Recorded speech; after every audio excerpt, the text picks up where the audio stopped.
May 28, 1944. The skies over Europe roared like thunder. From 25,000 feet above the clouds, the earth below was a war-torn chessboard, a place where every move cost lives, and every mistake was punished with fire. On this day, something extraordinary happened. High above Germany, a formation of sleek silver fighters, North American P-51 Mustangs, streaked across the sky faster than anyone believed possible. Luftwaffe pilots in their formidable Bf-109s and Fw-190s dove to intercept, and were left stunned. What they saw defied everything they knew about the Mustang. For months, the Germans had dismissed the P-51 as merely good enough, an escort fighter that could reach Berlin but couldn't outrun or outclimb their own aircraft. But on this day, the tables turned violently. The Mustangs weren't just faster.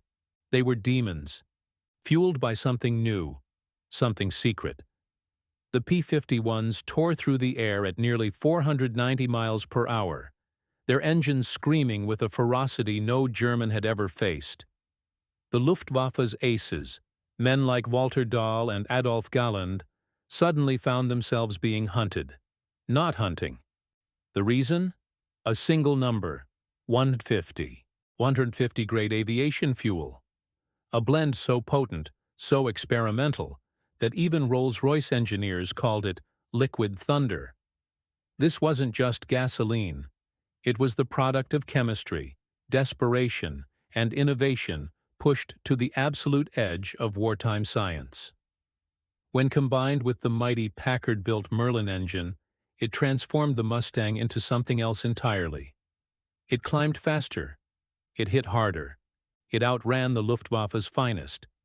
And as the Allies prepared for D-Day, this newfound edge would ensure air superiority over Europe, changing the course of World War II forever. This is the untold story of how the Allies' secret weapon wasn't a plane, a pilot, or a gun. It was fuel. The North American P-51 Mustang is often remembered as the fighter that won the skies over Europe, a symbol of Allied dominance and American engineering prowess. But few know that its greatest transformation didn't come from a new design or engine, but from what flowed into its tanks.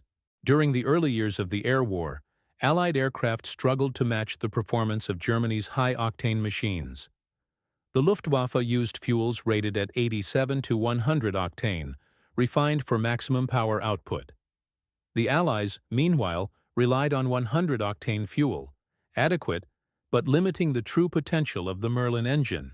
By 1944, Allied chemists and engineers had begun experimenting with a radical new blend, 150-grade fuel, enriched with aromatic hydrocarbons, lead additives, and special stabilizers. It was volatile, expensive, and dangerous to handle, but it unlocked incredible horsepower. When introduced to the Merlin's supercharged cylinders, it pushed power output beyond 1,700 horsepower, nearly 300 more than before. The change didn't just enhance performance, it changed the entire psychology of air combat. For the first time, Allied pilots could chase down German fighters on their own terms, or disengage at will. In the months leading to the invasion of Normandy, this edge would prove decisive. In 1943, the skies over occupied Europe were a nightmare. Allied bombers flying deep into enemy territory suffered catastrophic losses. The B-17 Flying Fortresses and B-24 Liberators could reach Berlin, but their escorts, P-47 Thunderbolts and early P-51s, couldn't go the distance. The Luftwaffe exploited this weakness mercilessly. Fighter wings based across France, Holland, and Germany intercepted bomber formations at will, tearing them apart before they could reach their targets. The death toll among air crews was unsustainable. Enter the P-51 Mustang, a design originally built for Britain but perfected with the Rolls-Royce Merlin engine, manufactured under license by Packard in the U.S. The combination of British ingenuity and American mass production created a fighter that could finally escort bombers all the way to Berlin and back. But despite its range and agility, The P-51's speed still lagged slightly behind the latest German fighters. The Luftwaffe's Bf-109G and FW-190A models could still climb faster and dive harder at certain altitudes. That's when the U.S. Army Air Force's fuel experts and Rolls-Royce engineers proposed something radical: to raise the Mustang's performance not through redesign, but through chemistry. By early 1944, the Allies were preparing for Operation Overlord, the D-Day invasion of France. Total air supremacy wasn't optional, it was essential. Every Allied leader knew it. In secret, teams of scientists and petroleum engineers from Shell, Anglo-Iranian, and Standard Oil began producing a new blend of aviation gasoline, 150-grade fuel. It used rich aromatic compounds and tetraethyl lead additives that boosted the effective octane rating far beyond anything in service. Test flights at Rolls-Royce's Hucknall facility in England produced astonishing results. A standard Merlin 66 engine, normally capable of 1,580 horsepower, jumped to over 1,120 horsepower with 150-grade fuel. Boost pressures could be raised from +18 psi to +25 psi without detonation. The numbers didn't just look good on paper, they translated into real battlefield performance. When P-51Bs and Cs of the 8th Air Force began using the new fuel in May 1944, Luftwaffe pilots immediately noticed something was different. The Mustangs were climbing at over 4,500 feet per minute.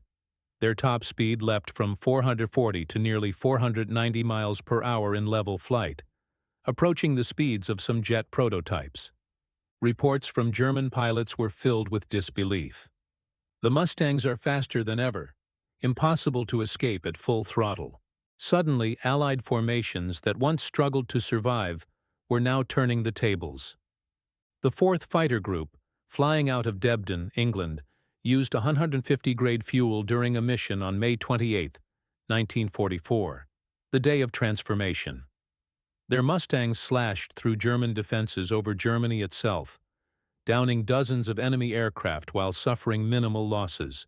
German intelligence initially dismissed these reports as exaggerations. Surely the Americans hadn't developed a new fighter overnight. But soon, wreckage of crashed Mustangs revealed the truth. Nothing had changed in the airframe. The difference was in the fuel. By June 1944, as D-Day approached, nearly all Allied squadrons operating over Western Europe had switched to 150 grade. The results were devastating for the Luftwaffe. German pilots could no longer dictate engagements. Their fuel quality was deteriorating under Allied bombing campaigns, forcing them to fly with lower-grade synthetic gasoline. The performance gap widened further. Every dogfight, every high-speed chase became a one-sided affair. The Mustang, once the reliable escort, had become an aerial predator. June 6, 1944, D-Day. As Allied troops stormed the beaches of Normandy, the skies above were guarded by hundreds of P-51 Mustangs running on 150-grade fuel. They shredded any Luftwaffe aircraft that dared approach. In the following weeks, German air resistance crumbled. The Luftwaffe, bled dry of experienced pilots and outmatched technologically, could no longer challenge Allied air superiority. For the first time since 1939, the Allies owned the skies over Europe. The Mustang, supercharged, overfueled, and unstoppable, became the symbol of victory from above. The impact of 150-grade fuel went far beyond the Mustang. It influenced post-war aviation development, leading to new fuels and performance standards that paved the way for jet propulsion. After 1945, the fuel was phased out. Too volatile, too costly, and unnecessary in peacetime. But its brief reign marked a technological peak in piston engine warfare. For the Luftwaffe, the lesson was bitter. They had underestimated Allied innovation, believing superiority lay in design, not in chemistry. But by the time they realized, it was too late. The P-51, once a foreign-built escort fighter, had become the spearhead of Allied air power. The story of the 150-grade fuel is more than a tale of machines. It's a reminder that victory often depends on the smallest, unseen details. A different chemical mix, a slightly higher pressure, a decision to take a risk. While pilots fought in the skies, scientists and engineers waged a parallel war. One fought in laboratories and refineries. Their success didn't just make the Mustang faster, it ensured the liberation of Europe came from above.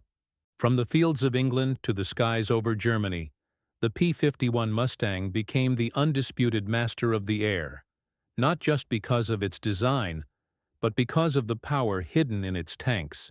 150-grade fuel turned a capable fighter into a legend.